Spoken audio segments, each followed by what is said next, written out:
Hello friends, welcome to top marks. दोस्तों, TV serial Anupamaa में दिखाया गया है कि डिम्पी और समर ने मालती देवी की मदद से कार खरीद ली है, जिसकी वजह से अब घर में बवाल मचा हुआ है। आज के एपिसोड में आप देखेंगे कि मालती समर और डिम्पी की सैलरी बढ़ाने की बात कहेगी, जबकि उन्हें अभी ज्वाइन किए हुए 1 महीना भी नहीं हुआ है। वो अपने एहसान के तले इन दोनों को दबाना चाहती है। वो जब ये सारी बातें कर रही होती है तभी वनराज वहाँ आ जाता है।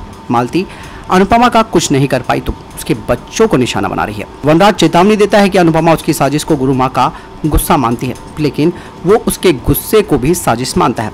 अगर उसने उसके घर में आग लगाने की कोशिश की तो वो भी वैसा ही करेगा।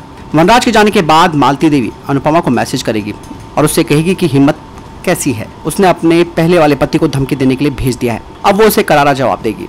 मालती ने केवल अनुपमा को मैसेज ही नहीं किया बल्कि समर को भी फोन किया। समर वनराज से पूछेगा कि वो मालती देवी के पास क्यों गए थे।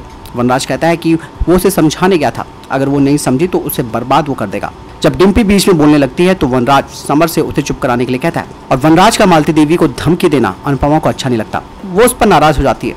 सब कुछ पहले से ही गलत हो रहा है और उस पर वो धमकी देकर चला आया। अनुपमा ये सब बोल रही होती है तो बीच में समर बोल पड़ता है। अनुपमा उसे और डिम्पी को कार में बैठाकर एसी की हवा खाने के लिए कही। अनुपमा समझाने की कोशिश करती है कि वनराज की धमकी देने से बात और बिगड़ जाएगी। मालती देवी को अनुपमा समझा सकती है, लेकिन अभी इसलिए चुप है क्योंकि आखिर में वो उसकी गुरु माँ है। अनुपमा जब किचन में होती है तब काव्या उसके पास आती है।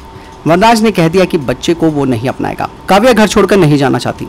अनुपमा उसे वनराज की माफी का इंतजार करने की सलाह देती है। इसमें लंबा वक्त लग सकता है, लेकिन अभी कोई रास्ता नहीं है। काव्या जानना चाहती है कि मालती देवी को किस तरीके से सबक सिखाया जाए। अनुपमा कहेगी कि वो गुरु माँ का सम्मान करती है, लेकिन अगर उसके बच्चों को चोट पहुंचाने की कोशिश करेगी तो वो उस पर भारी पड़ेगी।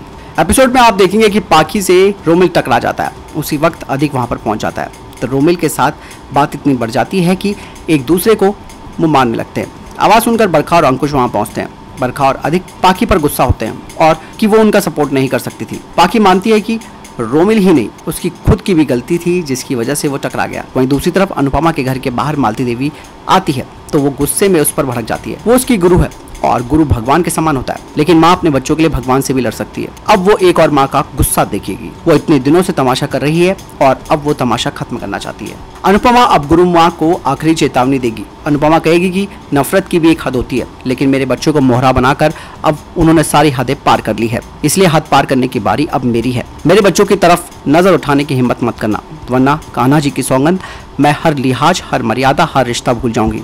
और ये एक शिष्या का नहीं, एक माँ का वादा है।